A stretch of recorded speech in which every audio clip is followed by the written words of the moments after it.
नमस्कार दोस्तों, स्वागत है आपका हमारे चैनल आसान भाषा में। तो आज का हमारा टॉपिक है फूड प्रिजर्वेशन। तो चलिए शुरू करते हैं। सबसे पहले हम पढ़ेंगे कि फूड प्रिजर्वेशन होता क्या है। तो फूड प्रिजर्वेशन क्या एक क्या है एक प्रोसेस है, ठीक है, जिसमें क्या है जो भी हमारा खाना होता है ना, उसको अच्छे तरीके से ट्रीट किया जाता है और हैंडल किया जाता है, ताकि जो भी उसका फूड का स्पॉइलेज है ना, ठीक है, उसको रोका जा सके या उसको एटलीस्ट स्लो डाउन किया जा सके, ताकि वो हमारे खाने के लिए लंबे टाइम तक क्या करें, हम उसको बचा के रख सकें। तो इस सारे प्रोसेस को क्या कहते हैं हम? Food preservation. अब हम पढ़ते हैं कि इसके ऑब्जेक्टिव्स क्या हैं। तो सबसे पहला ऑब्जेक्टिव तो यही है कि इसको काफ़ी टाइम क्या है, मतलब कि इसकी सेल्फ लाइफ ना बढ़ जाती है। मतलब फूड को यूज़ करने का जो हमारा टाइम है ना, वो बढ़ जाता है। काफ़ी टाइम तक हम उसको क्या है, यूज़ कर पाते हैं, ठीक है? और क्या उसमें जो फूड की स्पॉइलेज है ना, बैक्टीरिया से होती है, फंगी से होती है या एंजाइम से किसी से भी होती है, उससे क्या हम प्रिवेंट कर पाते हैं, अपने फूड को बचा पाते हैं। और क्या कर पाते हैं, जो मेंटेन है उसका उसका टेस्ट को या उसके कलर को या उसके जो भी न्यूट्रिशंस वैल्यू है ना, वो टाइम के साथ क्या हुआ अलग-अलग बदलते जाते हैं। बट अगर हम फूड प्रिजर्वेशन मेथड का यूज़ करेंगे ना, तो ये क्या है, उसके टेस्ट, कलर और न्यूट्रिशंस को ना हम काफ़ी टाइम तक बचा पाते हैं। और हम क्या कर पाते हैं इससे, इससे क्या है कि जो सीज़नल फूड है ना, जो एक ही सीज़न में उगते हैं, उसको क्या है हम through out the year year खा सकते हैं। मतलब उसको अगर प्रिज़र्व करके रखेंगे तो सारे साल वो हमको क्या है, उसकी अवेलेबिलिटी रहेगी, हम खा सकेंगे उसको। तो ये सारे थे इसके ऑब्जेक्टिव्स। अब हम पढ़ते हैं कि कॉज़ क्या होते हैं फूड स्पॉइलेज के, फूड खराब क्यों होता है। तो सबसे पहले हम इसके फैक्टर्स और फिर पढ़ेंगे, फिर इसके बाद क्या पढ़ेंगे, इसके डिस्क्रिप्शंस। तो सबसे पहला फैक्टर तो क्या है इसका, माइक्रो ऑर्गेनिजम्स। तो जैसे कि बैक्टीरिया होते हैं, यीस्ट होते हैं जो फफूंदी लग जाती है, ठीक है, मोल्ड ग्रो होता है फूड के ऊपर जो पैदा हो जाता है, ठीक है, उससे क्या होता है, हमारा फूड खराब हो जाता है, स्पॉइल हो जाता है बिल्कुल ही। और क्या होते हैं, एंजाइम्स होते हैं, जो नेचुरल केमिकल्स होते हैं ना फूड के अंदर, जो फूड के अंदर ही होते हैं, वो क्या करते हैं, कोज़ करते हैं रिपनिंग और डीके। मतलब जो फूड का रिपनिंग और उसका डीके, मतलब वो खराब होने लग जाता है, डीके होना शुरू हो जाता है एंजाइम्स के थ्रू से। ओके। और क्या है, ऑक्सीडेशन। अब क्या है, जो अगर कोई भी खाना है फूड जैसे एयर के कंटेंट कांटेक्ट में आता है ना, तो उसके क्या है, वो भूरा होने शुरू होता है या रेसिडिटी उसकी क्या होती है, बढ़ जाती है। उसको क्या एक्सपोज़र अगर एयर से करोगे ना, तो ये सारी चीज़ें उसके साथ होने लग जाती है किसी भी खाने के साथ। इंसेक्ट्स और रोडेंट्स होते हैं।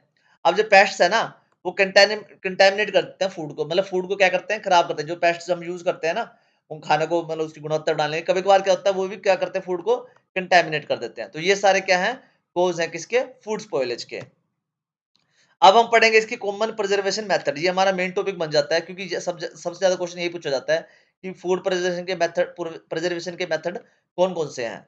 तो सबसे पहले तो है ड्राइंग और डिहाइड्रेशन, ठीक है? इसमें क्या करते हैं हम, उसकी ना उसको सुखा देते हैं, मतलब कोई भी खाना होता है उसको सुखा के देते हैं बिल्कुल। जैसे हमारे रेज़िन्स होते हैं और ड्राइड फिश होगी, जर्की होगी, उसको क्या कहते हैं, उसमें उसमें से मॉइस्चर बिल्कुल निकाल देते हैं, ताकि उसमें से माइक्रोबियल ग्रोथ हो ही ना पाए। मतलब आपने देखा होगा कई सारे खाने ना जो मॉइस्चर पकड़ जाते हैं ना, सील पकड़ जाते हैं, उससे क्या होता है, वो जल्दी खराब होते हैं और माइक्रोबियल ग्रोथ उसमें ज़्यादा होती है।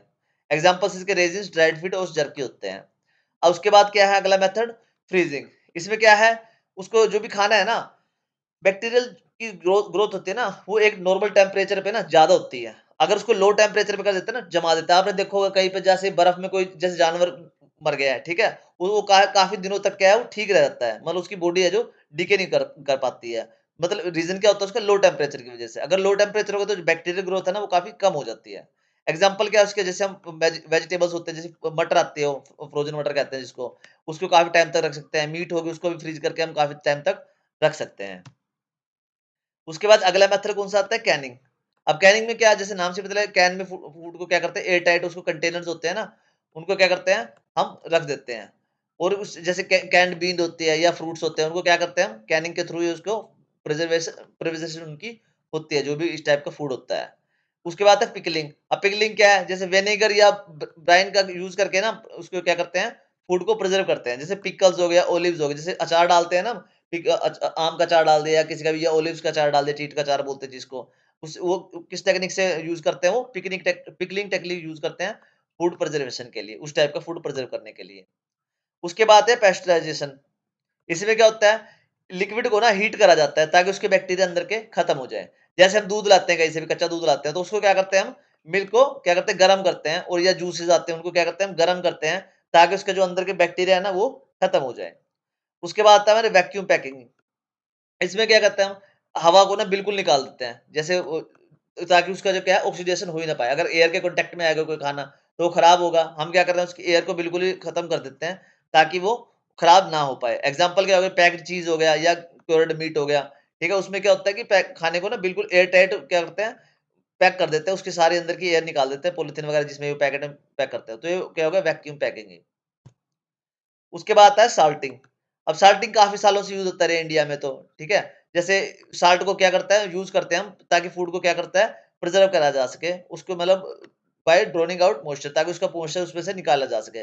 जैसे पिकल्स हो गए, मैंगो का, आँवला का या लेमन्स का पिकल्स होता है ना, उनमें नमक डाल के उसको क्या करता है, काफ़ी टाइम तक बनाने से पहले ना नमक डाल के उनको काफ़ी टाइम तक बचाया जाता है और काफ़ी दिन तक सुखा भी सकते हैं उसको नमक लगा के। अब उसके बाद मॉडर्न फूड प्रिजर्वेशन मेथड है इसमें। एक तो है मैप, ठीक है? Modified atmosphere packaging.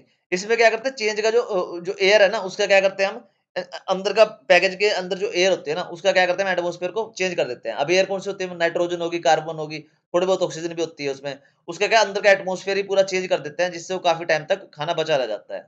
उसके बाद है इरेडिएशन। इसमें क्या है, माइक्रो ऑर्गेनाइजेशन को क्या मारा जाता है, किससे? गामा रेज़ की हेल्प से उनको क्या करता है, खत्म किया जाता है।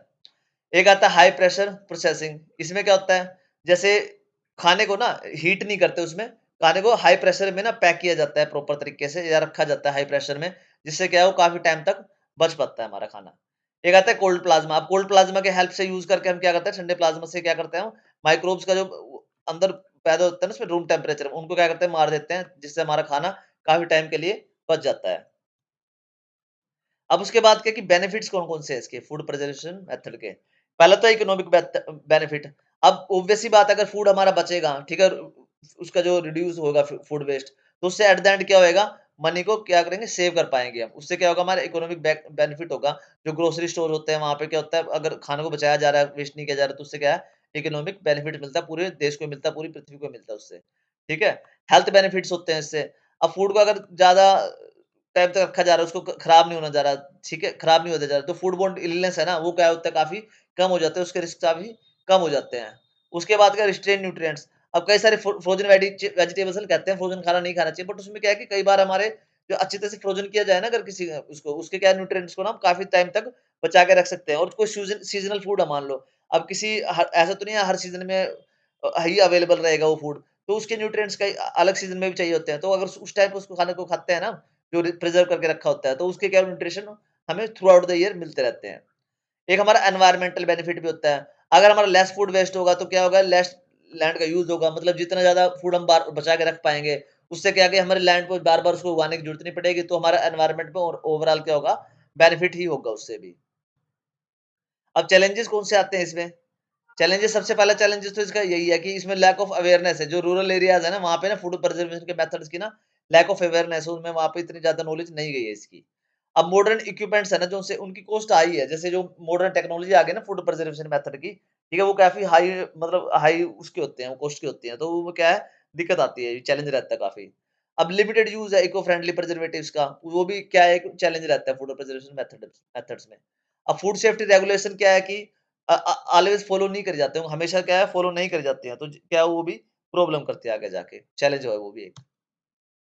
तो ओके बच्चों, thanks for watching, please like, share and subscribe आसान भाषा में। अगर आपको टॉपिक में कोई डाउट हो तो यार प्लीज़ कमेंट करके पूछ लेना। और हाँ, कोई और टॉपिक बनाना हो तो वो भी आप कमेंट करके पूछ सकते हैं।